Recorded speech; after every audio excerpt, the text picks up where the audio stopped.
The following podcast contains spoilers for Blue Ruin and Green Room. You have been warned.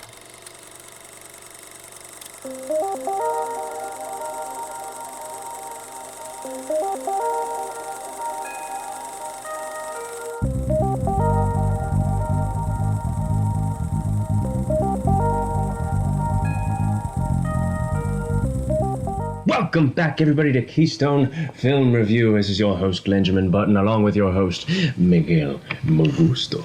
We are equals. You said host both times, therefore we are equals. I felt like, instead of elongating the intro, I felt like just saying them both of us hosts. Yeah, I'm proud of you. You finally think highly of yourself. Double hostos. Hey, Glenn, I got a question for you. I got hopefully an answer. In Mr. and Mrs. Smith, who stars alongside with actress Angelina Jolie? Well, if she's Mr. Smith, then I don't even know. It's got to be Brad Pitt. It is Brad Pitt. The sexiest lady in the world. The sexiest lady in the world. So, how you been? Not bad. Yeah. Just visiting PA a lot. Here we are here. You are? Recording on Easter. For good old Easter. Did you get any treats from the bunny yet? No, that bunny's a piece of shit. He didn't give me nothing. Oh, that son of a bitch. So mad at him. That son of a bitch. How about you? Did Peanut Butter get any Eggos? She did not, Easter's kind of lame this year, and many years. It hasn't been the same since the one Easter I got Tony Hawk's Pro Skater on N64. For Easter? Yeah, I don't know why I got it on Easter. Knowing my parents, they probably found it for like $10, and they're like, yeah, whatever. Well, color me jealous. I would have taken that anytime. Instead, I was just getting little Nugent bars. Yeah, I got candy too, but that was just a really, my family was not rich growing up, so I have no idea why they got that. But whatever, But you I had fun rich. with it. So, did you see any movies last week that are worth noting other than the two? I wouldn't say this is worth noting, but last night I watched both of our movies, and because procrastination's a thing in the world. It's a deadly thing. Mm-hmm. And then after those two, I was like, you know what? I'm a little tired, but I could watch another movie. So we watched the movie Tag. Oh yeah. But anyway, we watched the movie Tag with those people. Those people. We got John Hamm, Hannibal Buress, you're a bureaucrat. A bunch of other people. Yeah, Jeremy Renner. Ed Helm. I definitely thought it was going to be better than what it was. It was very cringy, to be honest. See, I'm on the opposite end. I thought it was going to be worse than what it was, so I was pleasantly surprised. But I do completely understand the cringe part. I like that they added some serious tones at the end. Kind of brought it all home. But I get what you're saying. It is definitely cringy. I just was not expecting much from it at all. So yeah, I think I was getting this and Game Night mixed up. So I thought, I heard people say it was much better. But Tag is not better than Game Night. But no, it's not. But I got it mixed up. Game Night's fantastic, and Tag is pretty okay. So that's the only thing I watched. I saw, last Sunday was Game of Thrones season premiere. Mm-hmm. So I was kicked out of my house so my wife and her friend could watch a bunch of Game of Thrones episodes leading up to that one. As you should have. So I was forced to do a triple feature, which is probably the first time I've ever not wanted to do a triple feature. Yeah. Just because I had things to do and work on, my movie. But I did one anyway. I saw The Best of Enemies with Taraji P. Henson and Sam Rockwell about the civil rights activist and the KKK president guy becoming friends. It was all right. I mean, it definitely had its moments. I feel like it dragged on a little too long. There was things that definitely could have been cut out or shortened. Yeah. Turned into montages rather than entire scenes. But overall, it was pretty good. I think the last 15, 20 minutes was worth it, but I've seen movies with similar themes done a lot better. I feel a little bit sad because now that he won an Oscar, I feel like he's going to take on bigger roles instead of doing more independent stuff like he used to. Yeah, I mean, I hope he does both. But Sam Rockwell is the man, so maybe he maybe he does do both. Yeah, I could see him doing both.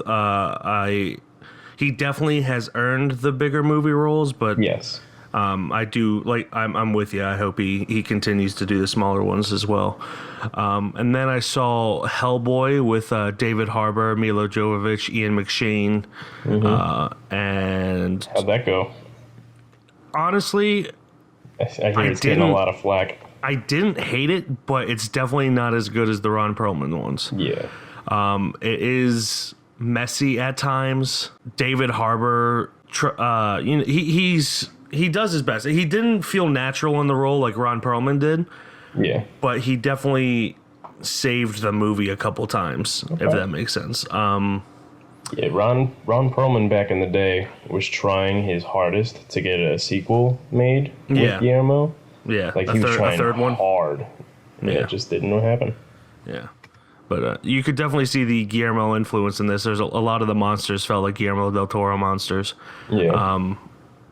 But yeah, it's definitely, I can see why it's getting the flack, but I didn't hate it as much as a lot of people did. I don't know if I care to see it. Yeah, if I were you, I have the AMC Stubs thing, so I just get to see things for free. Yeah. Well, not free, but I see a lot for only $20. Pretty much cheap as heck. Yeah, especially when you're me. I'm not one of those people that forgets I have it and then. Yeah. But yeah, it's. I would suggest just waiting till it's on Netflix to check it out, but it's. Yeah, it is what it is. And then I saw The Mustang, directed by Laura de Clermont-Tonnerre and starring Matthias Schoenaerts, Jason Mitchell, Bruce Dern, Gideon Adian, Connie Britton. And it's about this prison program that lets prisoners train horses to be auctioned off, and kind of like a therapy thing, kind of like an anger management thing, because it's therapeutic in a way. And it was great. It was fantastic. I loved it. I remember seeing the trailer for that like a while ago. I went in not knowing anything other than it was getting really good reviews and that the poster had a prisoner with a horse. Yeah. So I like going into things as blind as possible. Mm-hmm. One of the cool things is one of the side characters. He's a pretty big side character, but I want to say he's the main side character. His name is Thomas Smiddle. He actually was a prisoner that partook in that program. Mm-hmm. And then acted in the movie. Yeah. Oh, wow. And he acted in the movie. There's this. I mean, he's no longer a prisoner. He's reformed, but there's this one scene. And with me saying that they auction off the horses, there's going to be a scene where they say goodbye to the horse. Mm-hmm. So there's nothing spoiling about it. That's just part of the plot. And if you didn't expect that, I don't know what you were expecting. Would you think these prisoners are going to have horses the whole time? But he's saying goodbye to one of the horses he trained, and I was shocked to find out he was a prisoner afterwards, because it was so realistic, and probably because he actually does that all the time. So he probably just knew what to kind of go with to get there emotionally. But yeah, other than those three, I didn't watch anything other than our two movies. I started watching Angry Beavers again. 5 movies and Angry Beavers. And wow. Angry Beavers, yeah. I haven't seen Angry Beavers in so long. Yes, I started rewatching it last night because I bought the whole season on DVD. You're watching the whole series. Avatar: The Last Airbender? Screw you, man! I'm watching Angry Beavers. 2 Nickelodeon shows. One is better than the other, and the answer is Angry Beavers. I didn't know that was a question to be answered. Well, now we know. Yep, and now we can get into our 2 movies for this week. We have Blue Ruin first.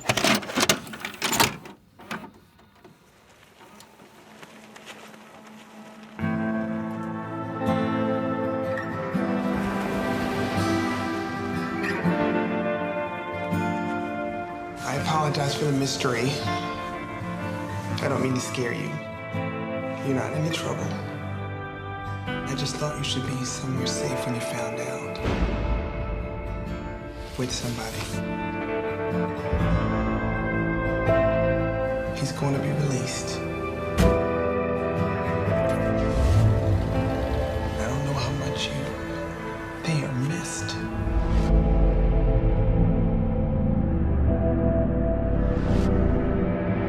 It's an awful thing he did to them.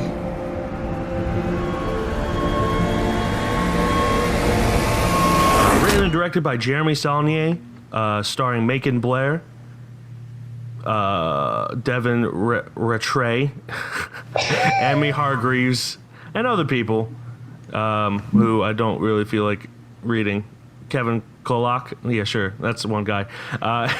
Blue Ruin tells the story of a mysterious outsider's quiet life is turned upside down when he returns to his childhood home to carry out an act of vengeance. Proving himself an amateur assassin, he winds up in a brutal fight to protect his estranged family.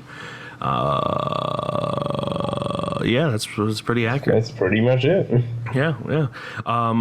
So I'm going to let you start off with this one. What do you think of Blue Ruin? So, I'll say this about both of the movies. I'll only talk about one, obviously, though, for now. When I had watched both of these movies, I wasn't impressed as everyone else was with these movies. Oh, Glenn. I mean, no, I liked it. I really did like it. But, like, it wasn't a movie that I was like, wow, this movie's the fucking bomb diggity dang. You heard that here.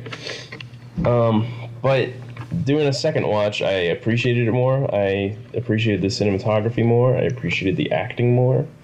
Everything about it was much more invigorating this time around than the first time watching it. Mm-hmm. And to be honest, when you named both of these, I was just like, oh man. But yeah, it's a super simple story. It's basically a revenge movie of this man getting revenge on the murder of his parents for this guy who went to jail and didn't do the appropriate amount of time for it. So he went and he little flesh wound in the temple there, and then of course he basically gets caught, and now the family of that guy are now after his ass and family. Mm-hmm. So yeah, it's a super simple story. As far as it goes, man, I did enjoy it this time around. Yeah, I think, it really pulls you in. The first 20 minutes has, like, little to no dialogue, which is, honestly, I love it when movies do that and you can stay interested. And when dialogue finally does kick in, it's so realistically uneloquent. Yeah. Like, it doesn't feel like someone wrote it. It felt like they were just like... Yes, like specifically the diner scene. Yeah. Where it just kind of jumps from one topic to another. It doesn't have a good flow, but in a way that's real conversations, especially with an estranged family. You wouldn't, just have this remarkable, well thought out situation. And at one point, when one of his friends is helping him get prepared to take his revenge, he's like, "Remember, no speeches." And in a way, he kind of ignores that, but it works the way he does ignore it. It's not eloquent. It's more him just hesitating, killing them, than having speeches. And I thought that was really great. I thought Macon Blair was the best part of this movie. He has this kindness to him right off the bat that just really makes you root for him no matter what he does. And when he goes to commit this, egregious act of violence, without even knowing why he's doing it, other than the vague concept that he hurt his parents. Didn't even say that they're dead, just says that he hurt them. They don't talk about it. They do it like briefly throughout the movie. Yeah. So like in the beginning, you don't really know what's going on. You just know that he's a bad guy and he's gonna get him. Definitely. I forgot a huge part of this movie, and I'm kind of glad I did, because then it made it more of a mystery for me when watching it again. I completely forgot that the guy he kills initially was not the person that killed his parents. Yeah, I forgot that too. And that he was just doing time for his dad. Mm-hmm. And that really caught me off guard again, like when he's driving away from the first murder scene, and the kid's in the back of the limo, and he tells him that Wade hurt my parents, and the kid just says, "I don't think he did," and then runs off. Yeah, I completely forgot about the kid too. I'm like, who is that guy? And really, that in the end scene where he lets the kid go, that really shows that he still doesn't want to do this. He just doesn't want his sister to get hurt. Yeah. And he trusts the kid to not hurt his sister, especially because they're half related, that you find out. With the whole thing that Macon Blair's dad was sleeping with the person who killed his dad and mother, his wife. So that younger kid is actually very complicated family history there. Yes, it is, but also, it makes sense. Really good plot twist. Yeah, absolutely. And the cinematography in this is so great. It's the one thing I noticed while watching this. This is called Blue Ruin and has a lot of hints of blue in it, and then Green Room has a lot of green in it as well. Yeah. The greens really pop throughout, and the blues really pop throughout. It's definitely a lot more notable in Green Room. Yeah, definitely. It's just all there. Especially, but that's also because they in the area or the venue that they're in the most of the time has a lot of fluorescent lighting, which has a natural green tint to it. Well, yeah, and they're surrounded by woods too. Yeah, absolutely. They're in Oregon, which is already a green place. Yeah. But yeah, I absolutely loved both of these movies, and yeah. Yeah. So that's the thing. They're such like easy watches, but at the same time good. But you don't really have too much to talk about them. Mm-hmm. At least in my opinion. That was more or less my problem the first time watching it. But then again, I wasn't more of a film guy than I am now. Yeah. But yeah, and you could tell the guy, the director, is from Virginia because he talks about it a lot, and like there's a lot of mentions of places in Virginia. Like, I know where the fuck that is now. I live there. Yeah, I live there. And he does that in Green Room as well. Yeah, Green Room takes place in Oregon and is shot in Oregon, but the band is from Arlington. Yeah, Arlington, which I'm like 10 minutes away from. I'm like, ooh. Yeah. And I like seeing Devin Rattray in this too, who played Buzz in Home Alone, which is one of Macaulay Culkin's brothers. I don't know. I like seeing kid actors grow up and having pretty decent careers and still being in stuff. Yeah, and not being bad and stuff too. Yeah. Like, I mean, he's not like amazing, but it's also the role. The role is kind of flat. Yeah. But there's this great scene where he and Macon Blair follows him around, and they kind of meet up, and they haven't seen each other in a long time, and it's just so awkward and intense, and you don't know how he's going to react, and you find out that he's just like, he's just kind of in this state of fuck it with his own life. He's just pretty okay with it. He's like, whatever. Yeah, and while they don't share much screen time together, you can see that the friendship was there at some point, and that they have this connection still, even though they haven't seen each other in years. Yeah. Yeah, man. Like I said, I don't have too much to say about it. Me neither. This is probably going to be another short episode because it's not that like it's just. No, in my opinion, it's not, because we always talk about how these movies are just like movies we don't have much to say about are just okay. Yeah. But these ones I personally love. I think they're great movies, and the fact that I don't have much to say about them is just because the story structure in general is so simple. Yeah, it's such a simple story that there's not really much to talk about. Yeah.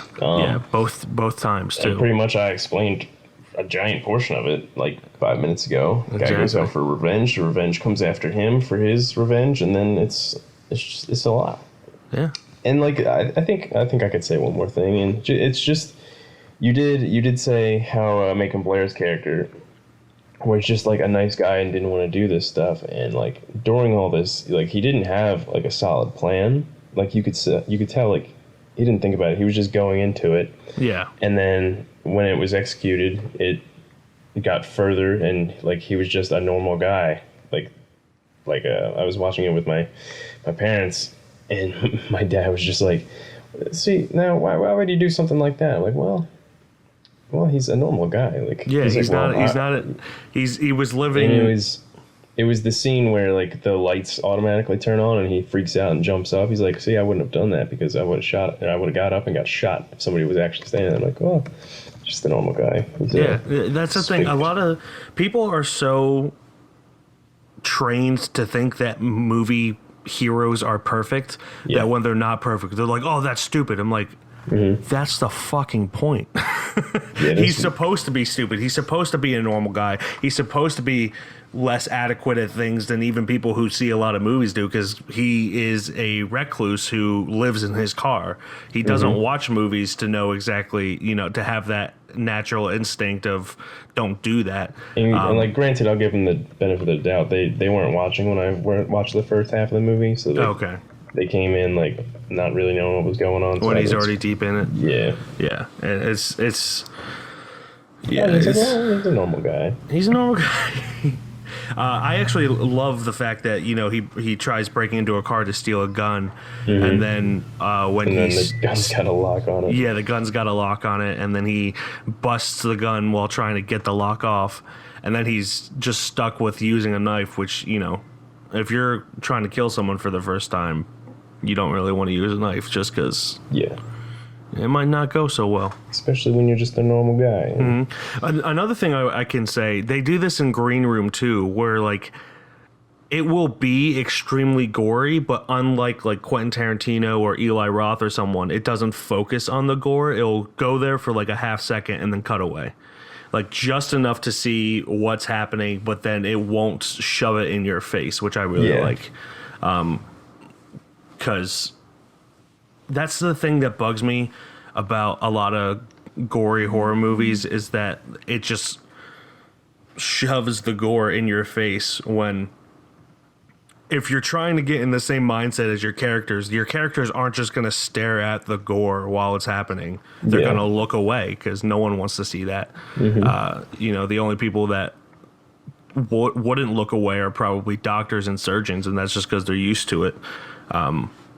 But people who aren't used to it aren't just going to keep looking and just be like, ah. Yeah. So it really, in my opinion, when they shove it in your face, it really reminds you that you're just the audience and you're just watching it. And you're not really with the actors and you're not with the characters on their side. Yeah. I could say one more real big thing about this. I'm so glad the movie is only an hour and a half. Because any longer, it didn't need to be. So it's kind of like at that perfect hour and a half mark where like the story's so simple that like nothing else needs to happen, or like they didn't have to take anything away. Like I felt like it was at a perfect length to me. Yeah. Yeah, I agree. I think it stays just at the point.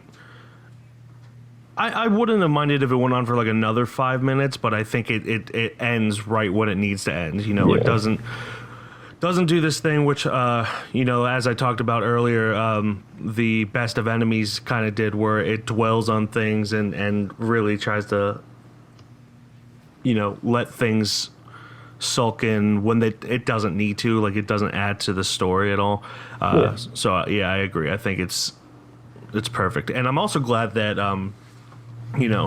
going through all this shit, the main character doesn't live, just because it doesn't make sense for him to live in this story. And I feel like there's a lot of people who would write it and try to find a way to make him live. And Jeremy Saulnier, he actually says when he writes things, if he notices that a person did something stupid, especially with Green Room. In Green Room, his rule was, if the person does something stupid while he's writing it, they have to die. He's not going to save them. So I think that is a great way. That's a great rule because it's real life. Yeah, exactly. And Blue Ruin, the guy does, the main character who's played by Macon Blair, he does stupid things, but it's not out of the question that he would have survived up until the end, when like Yeah, he would have died in the end. He but also didn't have a plan to. Not that he was looking to get shot at the end, but he also didn't really plan to stay alive after all this. Yeah, I mean, there's many times throughout where he's just like his only reason to stay alive in the entire movie is to make sure his sister and his two nieces will be fine. Mm-hmm. And then once he finds out that they'll be fine, which is once he kills everyone that is going to hurt her, that's when he's okay with dying and kind of just doesn't care. Yeah. But that's his motivating factor throughout the entire thing, which is incredible because it makes sense. Like his only will to survive is to make sure his sister is fine. And, protecting the familia. Yeah, and he doesn't get a straight answer either way until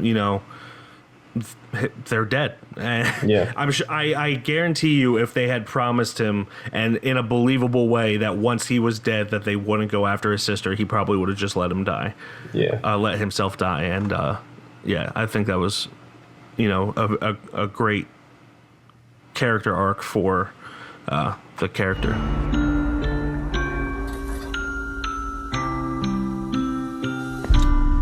One, two. If it were my family, I might do the same.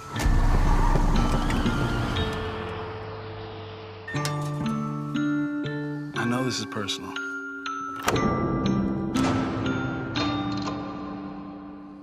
That's how you'll fail. I'd forgive you if you were crazy. But you're not. You're weak. Hello. It's me. By my count, that's 2 of yours and 2 of mine. I don't know how this ends.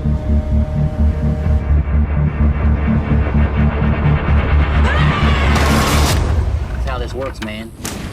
Only the gun gets to tell the truth. Shall we move on? and that wraps up Blue Ruin right there. That wraps up Blue Ruin.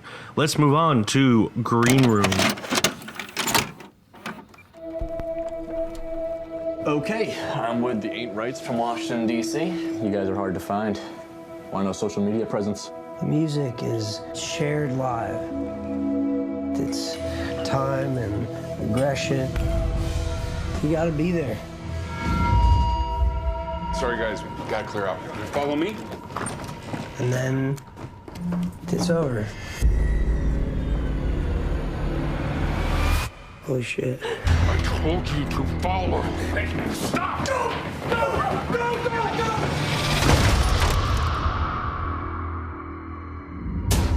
You can't keep us here. You gotta let us go. We're not keeping you. You're just staying. We're so fucking dead, guys.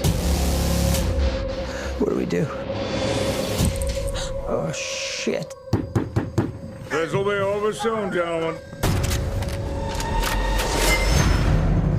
Written and directed again by Jeremy Saulnier, and starring Anton Yelchin, rest in power, Joe Cole, Alia Shawkat, Caleb Turner, David W. Thompson, Mark Webber, Macon Blair. I'm just going through all of them because I like all of them. Eric Edelstein, Michael Draper, and then we got Imogen Poots and Sir Patrick Stewart. What a cast. What a cast indeed. And Green Room tells the story of a punk rock band that is forced to fight for survival after witnessing a murder at a neo-Nazi skinhead bar. And that is a perfect one-sentence synopsis for it. Pretty much. That's all you need. Yeah. Again, kind of going through the whole thing. It starts off with, just limited dialogue in a way. Not as much as Blue Ruin, but it shows you who they are. It opens up with a van in the middle of a cornfield and kind of reveals that it's the touring van of a band. The driver fell asleep at the wheel, kind of gives you a good idea of how long they've been out there. And, Jeremy Saulnier is really good at building his characters within the first 5 minutes. Yeah. You know who everyone is. Everyone has their own discernible qualities, and he's just kind of a master at that, and I really love it. And he really sets up, again, with the color tones, he really sets it up in both movies right in the beginning. Yeah. Like, these guys are in the middle of a cornfield. Corn stalks are green, surrounded by a green room. Welcome to the show, everybody. Yeah, it's this movie's great, and Patrick Stewart. This is not a movie that I would think Patrick Stewart would do. In fact, when I saw the trailer and I saw Patrick Stewart, I was like, "What are you doing, Patrick Stewart?" Like, in a good way. Like, I was pleasantly surprised, and he actually read the script while he was alone in his home and was so terrified of his character that he had to turn on all the lights in his house that night because he was just so kind of like not freaked out and probably didn't think anything was going to happen, but he was just so chilled he didn't want any darkness in his house. And it's just that I like hearing that from someone who's so accomplished to admit that like a script that for a small movie like this is so alarming to him. Mm-hmm. Yeah. So I guess before we get real into it, this was of course I said earlier another movie where I watched it the first time. I watched it with a mutual friend of ours, and we went out to Delaware for a theater. And like there was parts where I liked it, and then everybody else at the end of the movie seemed to liked it way more than I did. Mm-hmm. And of course I didn't want to like disagree with them, so I kind of was just like, yeah, it was good. Because I'm not going to disagree with the masses and get murdered with pitchforks. So my first time watching it, that's my life, by the way, disagreeing with the masses and getting murdered by pitchforks.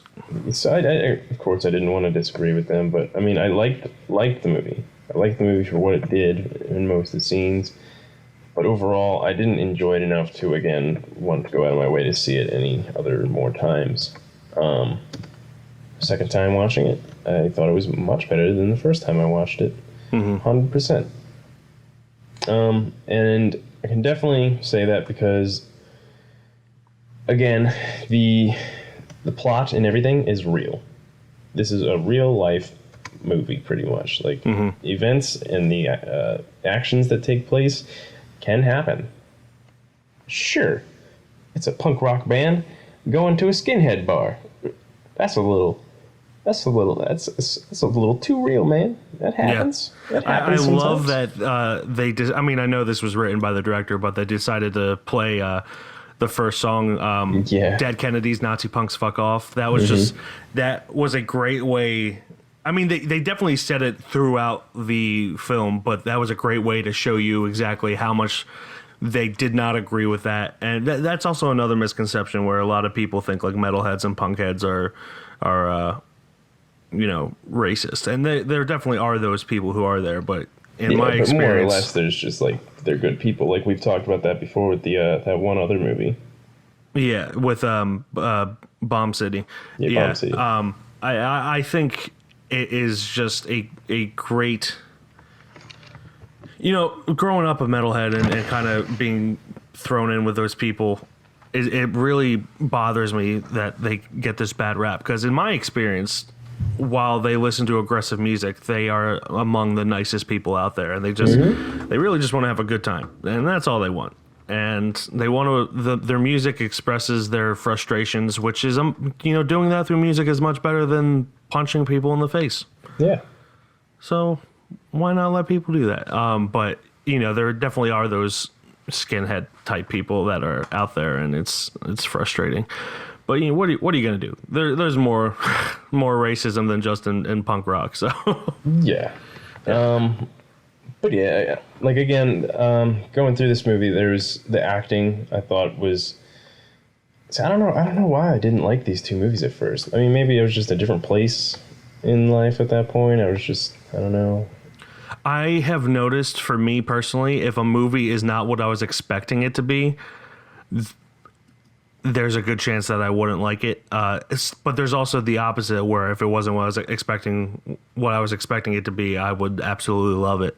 Yeah. But no, I get it with this. I thought that I could see where someone would think it's not that great at first, and then rewatching it, it definitely awards multiple viewings.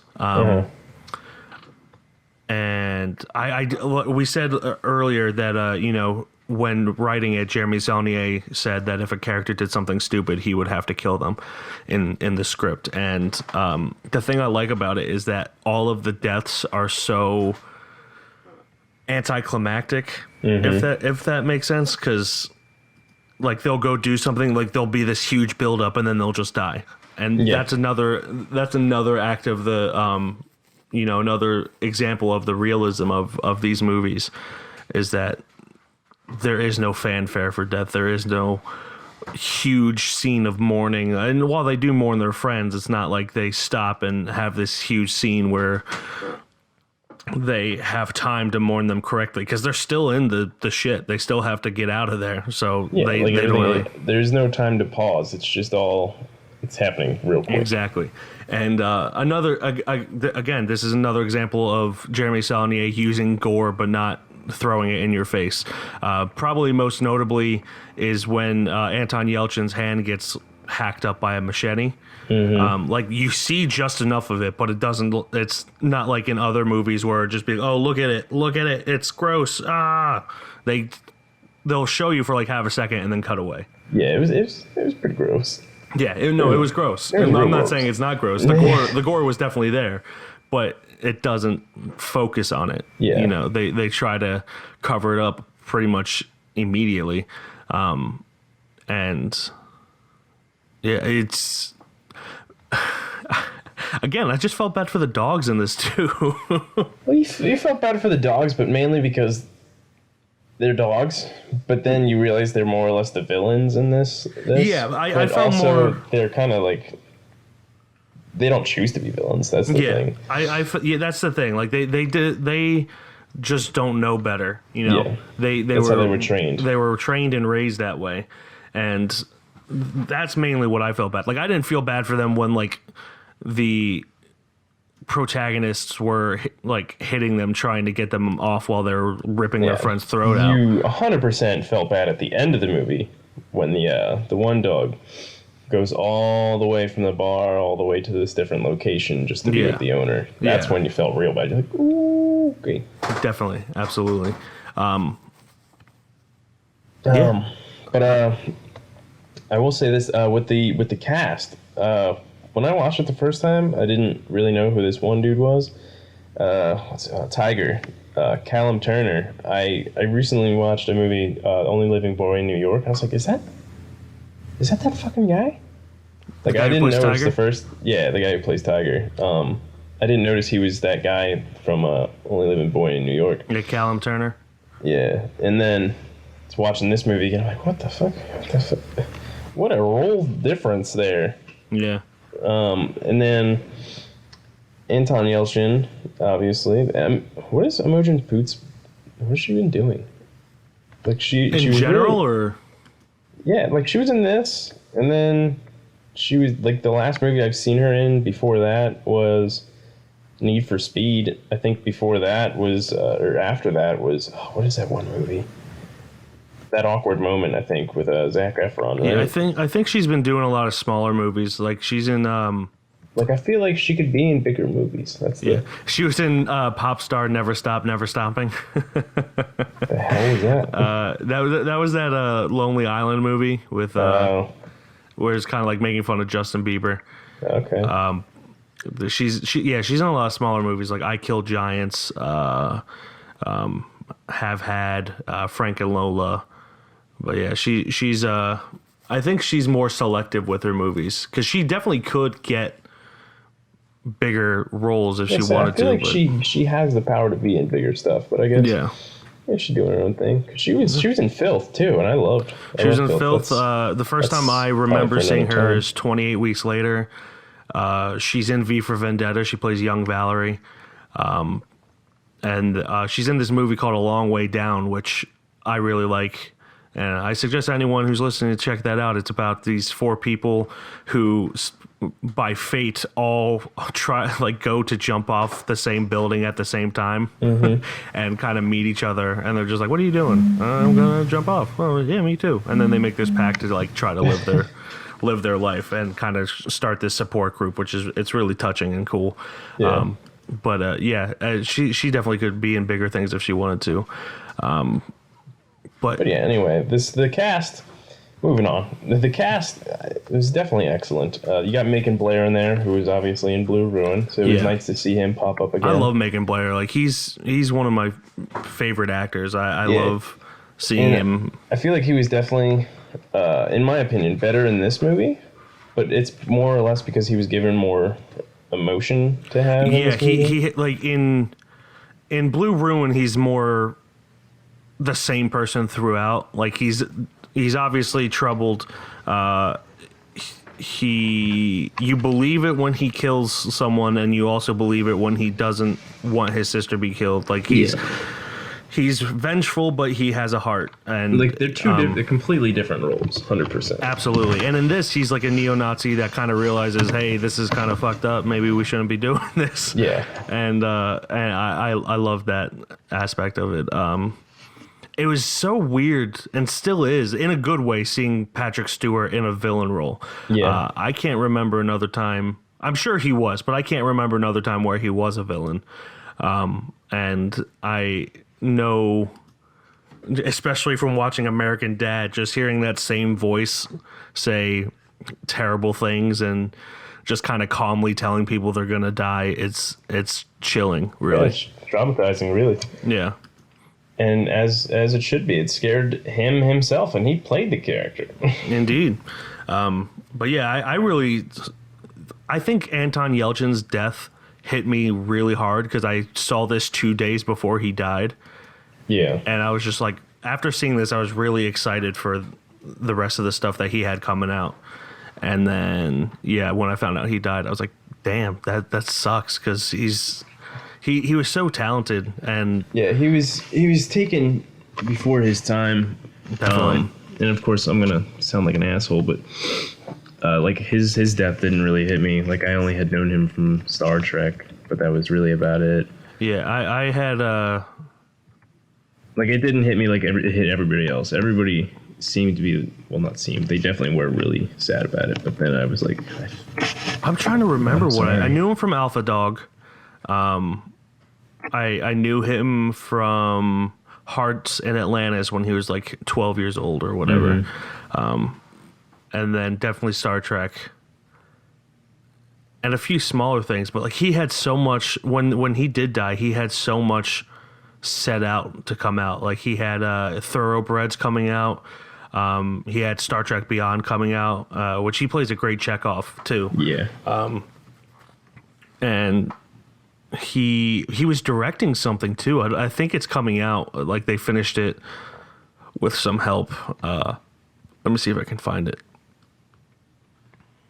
Or maybe not. Maybe he was, and then it got canceled after he died because he wasn't. I forget how he died. It was a car crash, right? Somewhat. It was a failed parking brake on his car, caused his car to roll back and pin him against a brick wall. Oh, jeez. And it happened at like 1 a.m., so like no one was around to help him out. Rudderless 2 is another movie he was in that I loved. But yeah, it's really sucks. Yeah, I mean, no doubt. I mean, I don't want to make it sound like I don't have sympathy, but yeah. No, I get it. I was just saying that his death didn't really impact me as much as it did everybody else. Yeah, it honestly probably wouldn't have had I not seen this right before. Because like I always liked him, but I was excited for his career after seeing this. No, he would have definitely had a pretty great career. Yeah. Especially after this movie. Exactly. I mean, he's fantastic in this. Like. That I was actually reading that story he tells about the paintball, the paintball story where like the Marines are slaughtering him, and then one of his friends just kind of like, we don't have time for this. Went crazy. Yeah. One of his friends just went crazy and just shot all the Marines with the paintball gun. That was based on a real story that Jeremy Saulnier had, where he was at a bachelor party and the Marines were like obliterating him, and one of his friends just snapped and like went Rambo on everyone. Hey man, write about what you know. Yeah, exactly. I mean, I do that all the time. Yeah. So, but yeah, that's all I got to say about Green Room.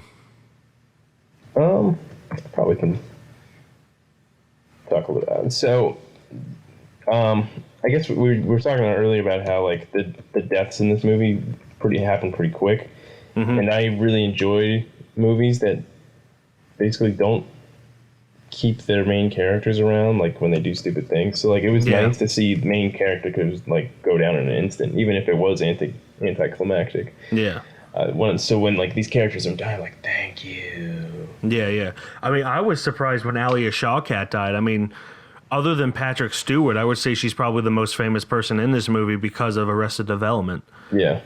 So I was expecting her to kind of stick around for longer than she did, and I knew that Anton Yelchin was going to be like, if anyone, the person to survive. But when Alia Shawkat went down, especially before Imogen Poots, I was like, wow, they're really going with this. The funny thing, like I was watching this one with my parents too, and she's like, "Is that the chick from Whip It?" I'm like, "Oh my god, Whip It! I haven't seen that movie in so long." So I was like, "Yeah, but yes, she is."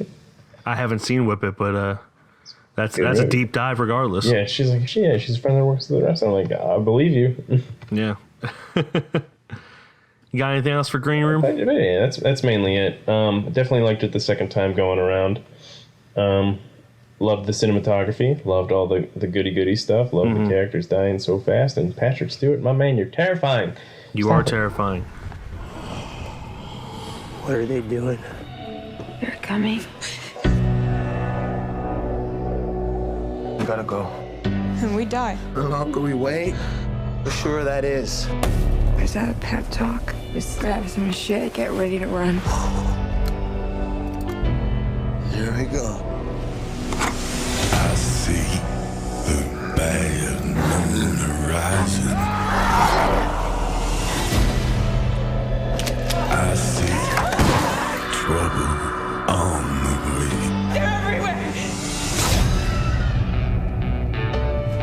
You breathing? Let him bleed.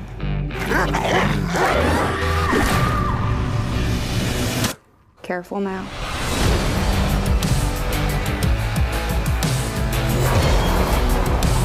I can't die here. There's a bad So don't.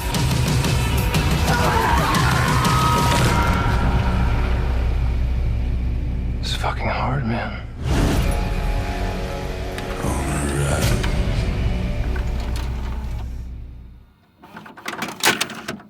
So let's move on to The Judgment. I'm actually kind of curious to see what you think, just because of how your first initial was. Let's start with Blue Ruin. I'm just going to go out there and just say, yeah, I think Blue Ruin should go on the shelf.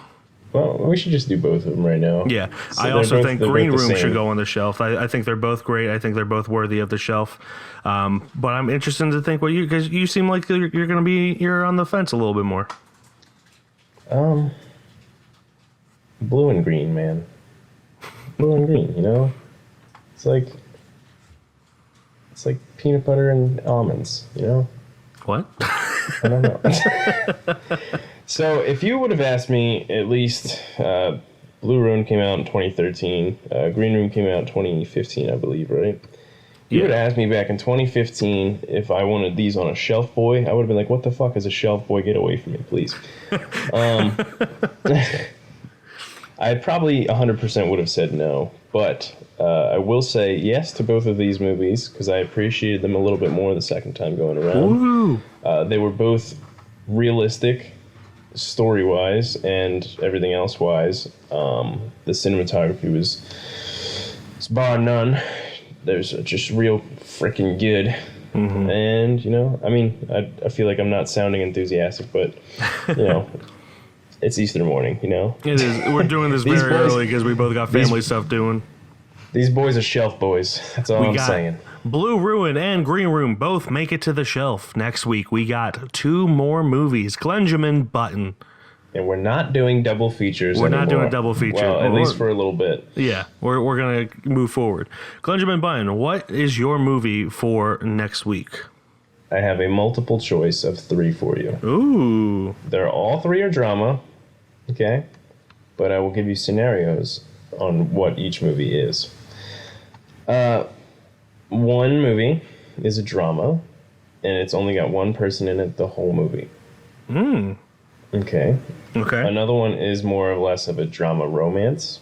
So there's a romance movie in there. And then we've got a drama that's more of I feel like a more political standpoint than anything else. I actually haven't watched this movie or read anything about it, so... Interesting. Tell me if I'm right. Is the one with only one person All Is Lost? It is not. It's not? Okay, we're going with that one then. Okay. Locke. Ooh. There you go. That's not what I was thinking, because... I mean, yes, it is technically only one person, but there's also... He interacts with characters via phone, so I was not even thinking about that as a possibility. Man, let me tell you. Ivan Locke, a dedicated family man and successful construction manager, receives a phone call on the eve of his biggest challenge of his career that sets in motion a series of events that threaten his carefully cultivated existence. Directed by Stephen Knight, written by Stephen Knight, stars Tom Hardy. And of course, there's a bunch of voices on there too, but we'll get into that later. I think Tom Holland is one of them. You want to verify that for me? Let's see. He is, Eddie. Yeah. Tom Holland plays one of his sons. I remember thinking that. It was pretty cool. Yeah. That's so Spider-Man and Venom right there. Spider-Man and Venom. Both hanging out and being father and son. Having a phone call. But yeah, that's available. My pick is Locke. Available on Netflix. Netflix sponsor us. My choice is also on Netflix. Netflix sponsor us. Surprise, surprise. It is a movie I have seen, but a movie I saw like 10, 12 years ago. Not 12, that's mathematically impossible. 10 years ago. And I honestly don't remember much about it. So it's kind of going to be like a new viewing experience for me. It is Synecdoche, New York. Written and directed. New York? Synecdoche. How the hell do you even spell that? SYNECDOCHE. New York. It is written and directed by Charlie Kaufman, who, as you know, has written like adaptation. He wrote Anomalisa. He's a very surreal writer. Being John Malkovich is another one of his. It stars Philip Seymour Hoffman, Catherine Keener, Sadie Goldstein, Tom Noonan, Peter Friedman, Samantha Morton, Michelle Williams, a bunch of people. And it tells a story of a theater director who's struggling with his work and the women in his life as he creates a life-size replica of New York City inside a warehouse as part of a new play. That must be a big motherfucking warehouse if that's a life-size thing of New York City. Oh, I remember seeing a lot about this movie. Fun little thing. One of the movies that I was going to pick had Philip Seymour Hoffman in it. Oh, rest in power. Rest in power. But yeah, I'm excited to rewatch this. I've been meaning to rewatch this and just haven't had the time or the means to. So, actually, do I own that? I might own that. I do. I own it. I didn't even know I owned it. Wow. I could have watched it all this time. But yeah, so next week's movies are Locke and Synecdoche, New York. Sorry about picking one that's hard to spell. You can find those both on Netflix. Netflix sponsor us. God damn, that was terrible. And on Instagram, you can follow us at Keystone_film_review. Facebook, we are Keystone Film Review. Letterboxd, I am Mike KFR. And I am Glenn KFR. And that will do it for this week. We kind of had a car accident, train wreck thing go on at the end there. That was a clusterfuck. I was about to say, you guys got in an accident? Oh my god. Yeah, exactly. A verbal accident. But yeah, I'll see you. See you.